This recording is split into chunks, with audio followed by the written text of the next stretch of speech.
Salut à tous et bienvenue au bord du jeu. Aujourd'hui, je vais vous présenter Codenames.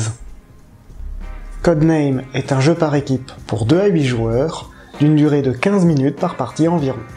Dans ce jeu, chaque chef d'équipe doit faire deviner des noms de code grâce à un indice et des associations d'idées. Cependant, il faudra bien faire attention aux mots choisis, afin d'éviter que votre équipe ne tombe sur un nom de code adverse, ou pire, ne tombe sur la tuile de l'assassin. Mais voyons maintenant ce qu'il y a dans la boîte.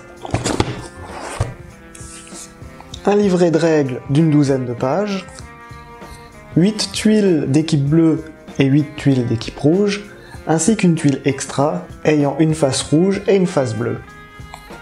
7 tuiles blanches neutres et une tuile noire, celle de l'assassin. Vous aurez également 200 cartes nom de code, recto verso, pour un total de 400 mots. 40 cartes clés indiquant les mots à faire deviner, ainsi qu'un support pour les cartes clés. Je vais maintenant vous faire un exemple de tour de jeu. Tour à tour, chaque chef d'équipe doit faire deviner ses mots à son équipe. Le chef d'équipe, appelé l'espion, donne son indice composé d'un seul mot en rapport avec les mots qu'il désire faire deviner, ainsi qu'un chiffre pour indiquer le nombre de mots liés à son indice. Par exemple, je suis l'espion de l'équipe rouge. Je souhaite faire deviner ninja et héros. Je réfléchis à un indice et je donne Naruto 2. Les autres joueurs de l'équipe rouge doivent alors trouver les bons noms de code en rapport avec mon indice.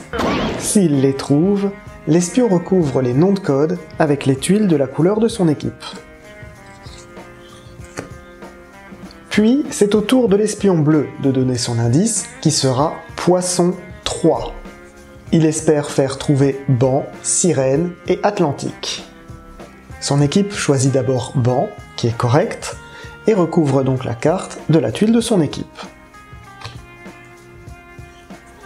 Puis, ils indiquent Pêche, mais il s'agit d'une carte neutre. L'espion recouvre la carte d'une tuile blanche pour indiquer que ce n'était pas le bon mot. Et le tour des bleus prend fin. Puis l'espion rouge donne un nouvel indice, et ainsi de suite, jusqu'à ce qu'une équipe trouve tous les mots de sa couleur et gagne la partie. Cependant, la carte de l'assassin ne doit être révélée sous aucun prétexte, sous peine de perdre la partie immédiatement.